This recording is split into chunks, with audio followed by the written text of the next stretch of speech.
என் பேர் எலிசபெத்து. நான் பசியோட படுத்துருந்தேன், ஆண்டவரை நம்பின்னு படுத்துருந்தேன்.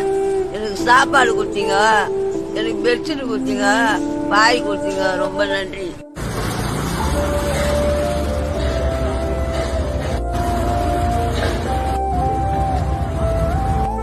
என்கிட்ட வந்தார் ஏசப்பா, வந்தார். நான் பார்த்த கண்ணார வானத்துக்கும் பூமி கேட்கிறாரு. என்னால பார்க்க முடியல, அப்படி இருந்தாரு. நான் இருக்கிறேன், பயப்படாத, நான் இருக்கிறேன் அப்படின்னாரு. ஏசப்பா, ஏசப்பாக்கு கோடி கோடி நன்றி.